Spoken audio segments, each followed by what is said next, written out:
오늘 우리에게 주신 하나님의 말씀 시편 91편입니다. 1절에서 16절까지 제가 한 절, 여러분이 한 절 교독하도록 하시겠습니다.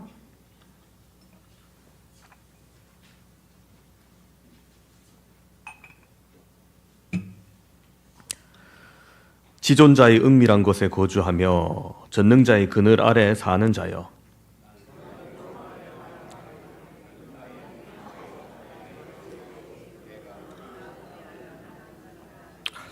이는 그가 너를 새 사냥꾼의 올무에서와 심한 전염병에서 건지실 것이미로다.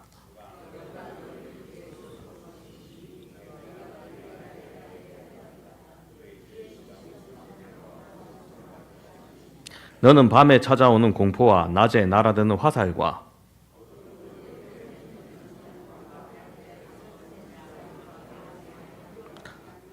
천명이 내 왼쪽에서 만명이 내 오른쪽에서 엎드러지나 이 재앙이 내게 가까이 하지 못하리로다.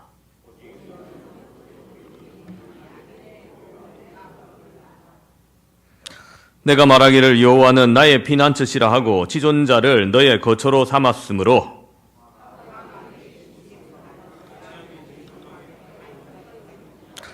그가 너를 위하여 그의 천사들을 명령하사 내 모든 길에서 너를 지키게 하심이라.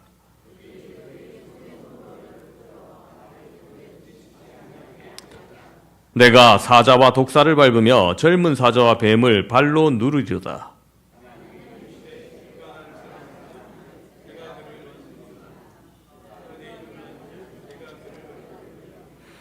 그가 내게 간구하리니 내가 그에게 응답하리라. 그들이 환난 당할 때 내가 그와 함께하여 그를 건지고 영화롭게 하리라.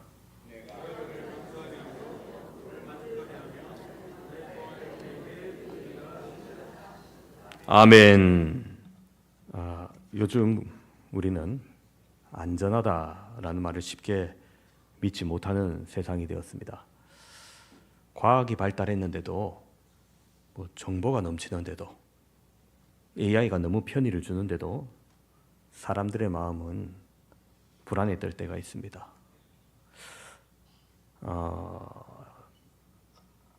지난밤에도 우리 성남에서 15층 빌딩 상가에서 불이 나서 80명이 대피했다는 소식을 들었는데요.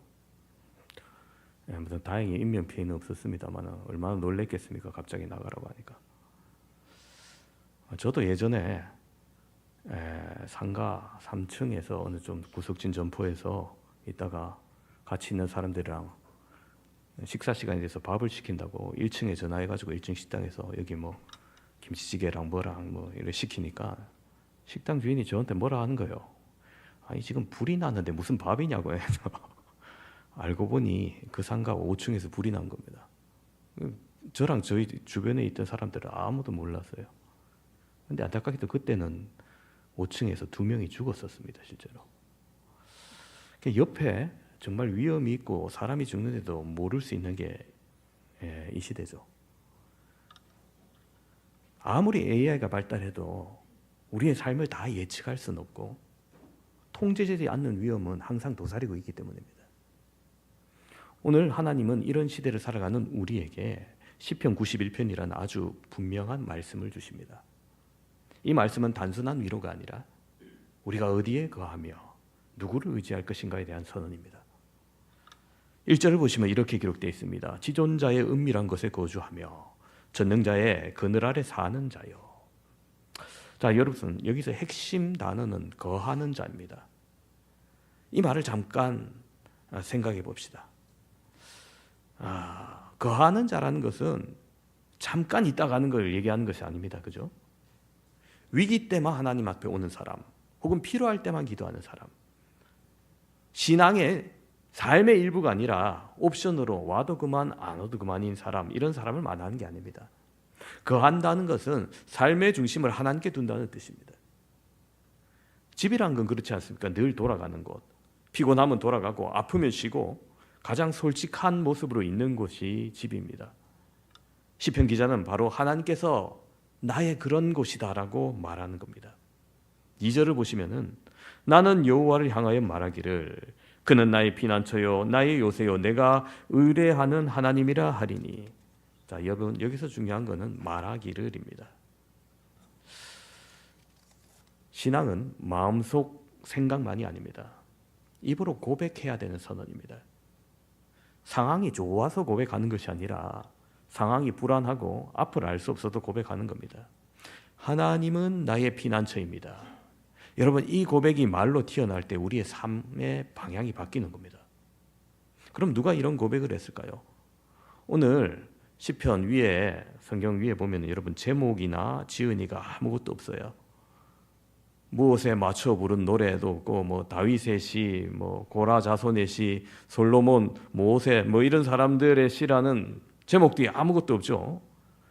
물론 방금 언급한 분들의 썼던 시일 수도 있겠습니다만은 이 시편은 성전에서 봉사하던 레위인이나 제사장에 의해서 쓰였을 가능성이 높습니다. 그 이유는 우리가 본문의 표현과 구조를 보면 알 수 있습니다. 1절을 다시 보시면 이렇게 기록되어 있습니다. 지존자의 은밀한 것에 거주하며 전능자의 그늘 아래 사는 자여. 자, 은밀한 곳, 그늘은 이 표현은 광야의 표현일 수도 있지만 동시에 성전의 용어이기도 합니다. 특히 레위인과 제사장은 성전이 단순한 예배의 장소가 아닙니다. 그들의 삶의 자리였습니다.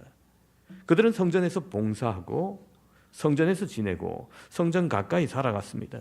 그래서 거한다는 말은 그들의 현실적인 표현이었습니다.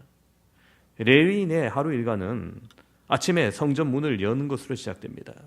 아직 해가 뜨기 전 조용한 새벽에 그들은 성전에 올라옵니다. 그때 이 고백이 나오겠죠. 지존자의 은밀한 것에 거하는 자는 전능자의 그늘 아래에 살리로다. 레위인에게 성전은 주일에만 오는 장소가 아닙니다. 2절에 이렇게 표현하죠. 그는 나의 피난처요 나의 요새요 내가 의뢰하는 하나님이라 하리니. 그렇습니다. 여러분 이 표현 전쟁터의 군인이 쓴 것 같기도 하지만 사실은 성전 봉사자의 언어이기도 합니다. 성전은 이스라엘 공동체에게 하나님의 임재가 가장 가까이 느껴지는 곳입니다. 제사장과 레위인은 그 임재의 중심에서 하루하루를 살아가던 사람들입니다. 그래서 거한다는 말은 상징이 아니라 그들에게 현실이었습니다. 그래서 이 고백은 이론이 아니라 체험입니다. 11절을 보시면 이렇게 기록되어 있습니다. 그가 너를 위하여 그의 천사를 명령하사 내 모든 길에서 너를 지키게 하심이라. 여러분 그 성전 신학에서 보시면은 천사를 히브리어로 말라크라고 하는데요. 이 말이 나옵니다.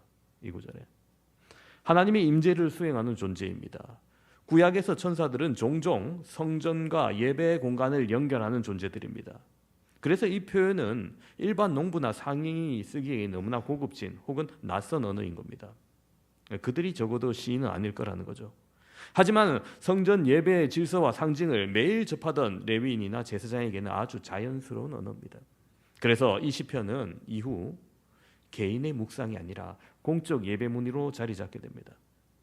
시편 91편은 감정의 기복이 크지 않습니다.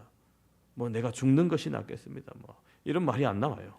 탄식도 거의 없고 질문도 거의 없고 끝까지 확신의 선언으로 가득 차 있습니다. 그래서 혼자 골방에서 쓰러져가며 쓴 시라기보다는 회중이 함께 고백하도록 이끄는 예배의 시에 가깝습니다. 그래서 많은 학자들이 이 시편은 밤중 경비를 서던 레위인에게 그리고 말씀 전으로 낭독되던 보호의 시편이나 혹은 성전 순례자에게 축복처럼 선포되었던 말씀이었을 것이다 라고 봅니다. 6절을 보시면 이렇게 기록되어 있습니다. 어두울 때 퍼지는 전염병과 밝을 때 닥쳐오는 재앙을 두려워하지 아니하리로다. 여러분 전염병이 났을 때 특히 몇 년 전 코로나가 처음 들어왔을 때 여러분 이 시편 91편이 굉장히 유행처럼 많이 언급되었습니다. SNS든 방송이든 근데 여러분 이 시편의 상황을 꼭 전염병과 전쟁의 상황에서만 쓴 것이라고 생각할 것은 아닙니다. 낮이 되면은 성전에 사람들이 많이 몰려옵니다. 죄책감을 안고 오는 사람, 병을 안고 오는 사람, 미래에 대한 불안을 안고 오는 사람, 초조함을 가진 사람. 레위인과 제사장은 그 모든 사람들 사이에서 봉사합니다. 특별히 레위기에 보면 피부병, 각종 전염병을 진단을 제사장에 가서 보여라 하였기 때문에 그들은 전염병 환자, 나병 환자, 각종 악성 피부 환자를 자주 목격할 수밖에 없습니다. 그렇게 제사장도 레위인도 그들 자신이 하나님과 같은 피난처가 꼭 필요했던 거죠. 남을 돕는 자리, 거룩한 일을 하는 자리 사람은 여러분 지치고 흔들리기 쉽습니다. 오늘날 교회를 새롭게 오는 많은 분들 자신의 상황이 어렵고 힘들고 막막해서 오는 경우가 많습니다. 경제적 곤란을 겪는 분, 건강의 위협을 느끼고 절박한 심정으로 오는 분, 사람으로 인해서 상처받고 아파하시는 분, 그와 같은 분들을 영적으로 돕고 바른 길로 인도하는 것이 목사의 사명이지만 계속해서 그런 분들을 만나면 사람인지라 마음이 지치기 쉽습니다. 그래서 오늘날 목회자도 이 고백이 필요합니다. 하나님, 오늘도 당신은 나의 피난처이십니다. 레위인과 제사장을 생각해 봐도 여러분, 성전에서 봉사는 전염병이 돌 때 부정한 상태의 사람들을 가까이 해야 됐고 짐승을 다루기 때문에 여러분 계속 그 짐승의 피와 죽음을 접해야 됐습니다. 아무리 짐승이라 하지만 그 죽음을 계속 보는 게 온전한 정신으로 감당하기 쉬울까요? 그래서 5절 6절은 이렇게 고백하기도 합니다. 낮에 날아드는 화살을 두려워하지 아니하리라. 여러분, 수많은 화살을 영적 공격으로 비유한다면 이 말씀은 현실적으로 다가올 겁니다. 성전 봉사는 낮만이 아니라 밤에도 계속되었습니다. 레위인들은 밤에 성전을 지키고 불을 관리하고 경비를 썼습니다. 밤의 공포도 그들에게는 실제적인 두려움이었던 겁니다. 그래서 이 시편은 책상 앞에서 그냥 쓴 시가 아니라 정말 성전의 어둠 속에서 하나님을 의지하며 쓴 고백일 수 있습니다. 그러면 유명한 제사장이나 레위인이 있었겠는데 왜 저자를 밝히지 않았을까요? 여러분, 만약 이 시편이 어떤 유명한 제사장이나 레위인의 이름으로 남았다면 사람들이 그 사람을 기억했을 겁니다. 하지만 하나님은 그 이름을 남기지 않으셨습니다. 왜일까요? 여러분, 이 시편의 메시지는 특정 봉사자의 간증이 아니라 성전에서 예배하는 모든 하나님의 백성을 위한 약속이기 때문입니다. 주인공은 봉사자가 아니라 성전 가운데 거하시는 하나님이십니다. 사랑하는 성도 여러분, 신학 시대를 살아가는 우리는 더 이상 예루살렘 성전에 가지 않아도 됩니다. 꼭 거기 가서 예배 드려야만 하나님을 만나는 것이 아닙니다. 성경은 분명히 우리에게 이렇게 말합니다. 고린도전서 3장 16절에 너희는 너희가 하나님의 성전인 것과 하나님의 성령이 너희 안에 계시는 것을 알지 못하느냐. 이제는 우리가 성전입니다. 시편 91편의 약속은 성전 안에 있는 사람들만의 특권이 아니라 하나님 안에 거하는 모든 성도에 대한 약속입니다. 이렇게 보면 시편 91편이 성전에서 봉사하던 사람의 고백이면서 동시에 오늘을 사는 우리의 고백이 되는 겁니다. 3절을 보시면 이렇게 기록됩니다. 이는 그가 너를 새 사냥꾼의 올무에서와 심한 전염병에서 건지실 것이미로다.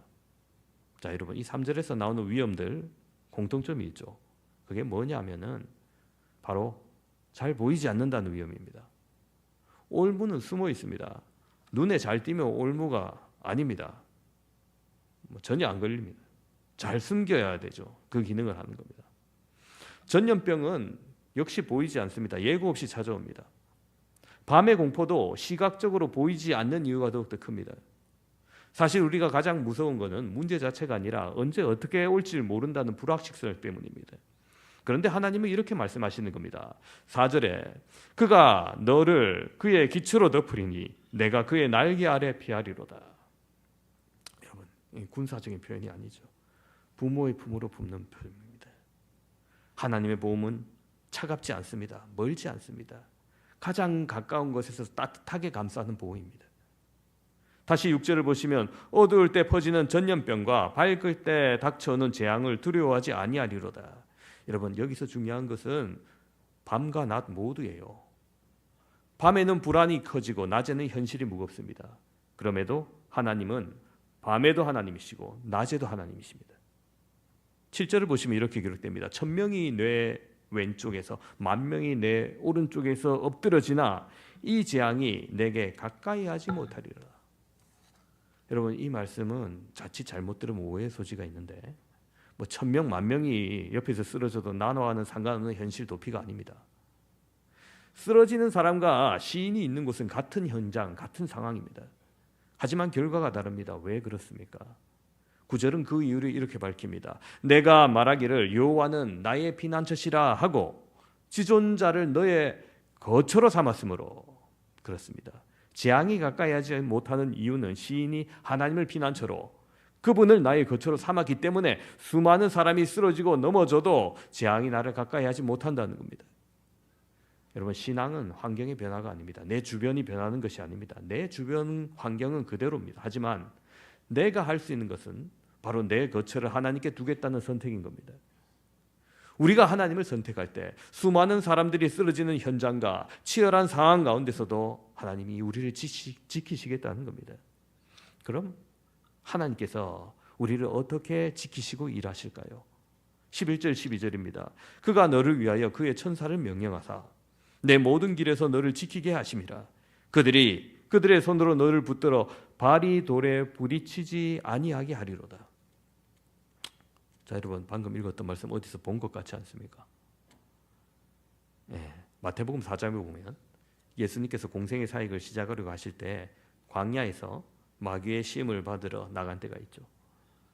마태복음 4장 5절 6절에 이렇게 말합니다. 이에 마귀가 예수를 거룩한 성으로 데려다가 성전 꼭대기에 세우고 이르되 내가 만일 하나님의 아들이거든 뛰어내리라. 기록되었으되 그가 너를 위하여 그의 사자들을 명하시리니 그들이 손으로 너를 받들어 발이 돌에 부딪히지 않게 하리로다 하였느니라. 여러분, 마귀가 예수님한테 한 말인데 바로 오늘 시편 91편을 인용합니다. 사단이 시편을 알고 있었고 정확하게 인용했고 보호 약속을 드리며 있는 겁니다. 즉 사탄은 말씀을 모르는 존재는 아닙니다. 하지만 사탄은 이 말씀을 교묘하게 왜곡합니다. 어떤 부분을 무엇이냐? 바로 거함을 빼버린 거예요. 이게 중요한 포인트입니다. 1절에서 말했던 이 시인은 어떤 사람입니까? 지존자의 은밀한 곳에 거하는 자는 전능자의 그늘 아래 살리로다 말했습니다. 즉 아무나 누구나 다 이와 같은 보호를 누리는 것이 아니라 그 보호의 약속에 있는 전제 조건이 있습니다. 바로 주 안에서의 거함입니다. 하나님을 피난처로 삼고 그분 안에 머무는 삶입니다. 그분을 고백하는 삶입니다. 그런데 사탄은 이 조건을 쏙 빼버립니다. 그리고 사탄의 논리는 이겁니다. 하나님이 지켜주신다며 그럼 한번 시험해봐. 신뢰를 시험으로 바꾸는 것. 이게 사탄의 전략인 겁니다. 그리고 왜 예수님께 뛰어내리라고 한 장소가 예루살렘 성전 꼭대기였을까요? 그 시대 높은 건물이 거기밖에 없었기 때문일까요? 아닙니다. 사단은 예수님을 성전 꼭대기로 내려갑니다. 이게 우연이 아니라 오늘 시편 91편은 성전 신학과 깊이 연관된 시편이기 때문입니다. 레위인 제사장, 성전 봉사자의 고백과 같은 맥락입니다. 사탄이 이렇게 말하는 겁니다. 내가 하나님의 아들이라면 이 성전 한복판에서 하나님의 보호하심을 한번 증명해 봐라. 즉 믿음을 보여주는 쇼로 만들려는 유혹입니다. 예수님께서 어떻게 대답하십니까? 마태복음 4장 7절에 이렇게 말씀하십니다. 예수께서 이르시되 또 기록되었으되 주 너의 하나님을 시험하지 말라 하였느니라 하시니. 예수님은 시편 91편을 부정하지 않으셨습니다. 다만 그 오용을 거부하신 겁니다. 예수님의 해석은 이겁니다. 하나님은 신뢰의 대상이지 시험의 대상이 아니다. 보호해 주시겠다 약속하셨지만 우리가 조정할 수 있는 도구는 아니라는 겁니다. 사단은 왜 보호의 시편을 사용했을까요? 여기서 중요한 신학적 통찰이 나옵니다. 여러분, 사단은 두려움의 시편이 아니라 보장처럼 보이는 이 시편을 이용한 겁니다. 왜냐하면 많은 사람들이 고난 중에 순종하는 말씀보다는 편해 보이는 말씀에 더 쉽게 속기 때문입니다. 이 정도 해도 하나님께서 지켜주시겠지. 설마 나에게 무슨 일이 있겠나? 내가 좀 하나님을 멀리하고 살고 있지만 그래도 하나님이 지켜주신다고 약속했으니까 알아서 하시겠지. 여러분, 이것은 신앙이 아니라 말씀을 이용하는 태도입니다. 그렇게 시편 91편의 본래 목적은 무모하게 위험으로 밀어내는 말씀이 아닙니다. 오히려 위험한 세상에서 하나님 안으로 들어오게 하는 말씀입니다. 뛰어내리라고 주신 말씀이 아니라 피하라고 주신 말씀입니다. 시험하라고 주신 말씀이 아니라 주 안에 거하라고 주신 말씀인 겁니다. 그래서 시편 91편은 믿음의 사람이 붙들면 생명의 말씀이 되지만 시험의 도구로 쓰면 유혹이 될 수도 있다는 거죠. 사람들은 보통 눈에 보이는 것만 믿으려고 합니다. 눈에 보이는 우상을 만들고 눈에 보이는 액수의 금액을 믿고 눈에 보이는 자산을 의지하려고 합니다. 눈에 보이는 힘 있는 사람에게 의탁하려고 합니다. 하지만 성경은 분명히 말합니다. 하나님은 보이지 않는 세계에서도 일하신다. 여러분, 우리의 사고를 피하게 하시고 내가 알고 내가 느끼지 못했지만 그렇게 위험을 넘어가게 하시고 만날 사람을 만나게 하시고 가지 말아야 될 길을 막으시는 겁니다. 우리는 정말 모르고 지나칠 때가 많습니다. 위험한 순간이었지만 내가 느끼지 못했고 보지 못했던 아찔한 상황들이 있습니다. 하지만 하나님은 알고 계신 겁니다. 이제 마지막 부분을 보시면 14절부터는 하나님이 직접 그 시인에게 말씀하십니다. 하나님이 이르시되 그가 나를 사랑한즉 내가 그를 건지리라. 그가 내 이름을 안즉 내가 그를 높이리라. 여러분, 여기서 조건이 단순해요.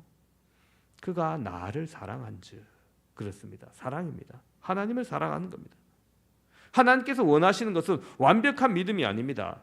전혀 흔들리지 않는 신앙의 정절 이런 것도 아니래요. 하나님을 놓지 않는 사랑인 겁니다. 감리교회 창설자이며 지도자인 요한 웨슬레의 한 일화가 있습니다. 어느 날 그가 꿈꾸는 가운데 천국 문 앞에 왔습니다. 그리고는 그곳에 책임을 맡고 있는 한 천사와 대화를 하게 됩니다. 대화 중에 웨슬레가 천국에는 어떤 사람이 와 있는지 궁금해서 물었습니다. 혹시 로만 가톨릭 신자들이 천국에 와 있습니까? 천사는 큰 책을 조심스럽게 뒤져보고는 로만 가톨릭 신자는 천국에 없군요, 이렇게 말합니다. 웨슬레는 그리 놀라지 않으면서 그러면 장로교 교인들은 천국에 와 있습니까? 천사는 장로교 교인도 없는데요 라고 말합니다. 그래서 자기 머릿속에 있는 여러 가지 교파를 다 물어봅니다. 그런데 천사의 대답은 한결같이 아니옵니다. 웨슬레는 마지막으로 자신의 교파에 대해서 물었습니다. 그럼 감리교 교인들은 천국에 몇 사람이나 와 있습니까? 천사는 감리교 교인도 하나도 없군요, 이렇게 대답합니다. 마음의 갈피를 잡을 수 없게 된 웨슬레가 흥분의 어조로 외쳤습니다. 아니, 그러면은 천국에는 로만 가톨릭 신자도 없고 장로교인도 없고 침례교인도 없고 감리교인도 없다면 도대체 어떤 사람이 천국에 와 있습니까? 했더니 천사가 부드럽게 이렇게 얘기했다는 겁니다. 천국에는 단지 주를 사랑하는 사람들이 와 있다. 하나님 앞에는 인간의 신앙의 연륜도 기품도 교파도 높은 학식도 부하고 가난함도 소용없는 겁니다. 다만 진실하게 필요한 것은 바로 하나님을 사랑하는 마음인 겁니다. 이거 성경 얘기는 아닙니다. 또 목사님이 그러셨다더라 이렇게 얘기하면 안 돼요. 웨슬레의 꿈 얘기예요. 하나님은 그가 나를 사랑한즉 내가 그를 건지리라 하셨습니다. 하나님은 우리의 하나님에 대한 그 사랑을 보기를 원하시는 것입니다. 15절을 보시면은 그가 내게 간구하리니 내가 그에게 응답하리라. 그들이 환난 당할 때 내가 그와 함께하여 그를 건지고 영화롭게 하리라. 사람들은 원치 않아도 환난을 당할 때가 있습니다. 이건 인간의 피할 수 없는 숙명 같은 겁니다. 그럼 믿지 않는 사람과 믿는 사람이 다 똑같으면 왜 신앙이 존재할까요? 여기에 분명히 말씀하시는 것이 있습니다. 그 환난도 차이가 있다는 겁니다. 혼자가 아니라는 겁니다. 환난 당할 때 하나님께서 내가 그와 함께 하시겠다는 겁니다. 내가 그와 함께하여 그를 건지고 영화롭게 하리라 말씀하셨습니다. 오늘 함께 예배드리는 사랑하는 성도 여러분, 시편 91편 기자는 우리에게 묻는 겁니다. 당신의 거처는 어디입니까? 마음이 무너질 때 어디로 가십니까? 두려울 때 누구의 품으로 들어가십니까? 옛날에 큰 산불이 난 적이 있습니다. 마을 사람들이 불길을 피해서 각자의 살 길로 도망칩니다. 어떤 사람은 숲으로, 어떤 사람은 들판으로, 어떤 사람은 집 안으로 들어갑니다. 그런데 한 목동은 도망치지 않고 마을 한가운데 있는 돌로 된 오래된 창고로 들어갔습니다. 그곳은 평소에 아무도 주목하지 않는 곳이었지만 두꺼운 돌벽으로 되어 있었고 문도 아주 단단했습니다. 불은 마을을 삼켰지만은 그 창고는 그대로 남았고 그 안에 머물던 목동도 살았습니다. 사람들이 묻습니다. 왜 하필 거기로 들어갔냐고. 목동이 이렇게 대답하는 거예요. 불이 나기 전부터 그곳이 가장 안전하다는 것을 알고 있었기 때문입니다. 여러분, 이 예화가 주는 교훈이 뭘까요? 산불 조심입니까? 아닙니다. 피난처는 불이 난 다음에 정하는 것이 아니라는 겁니다. 불이 나기 전에 정해놓는 것이라는 거예요.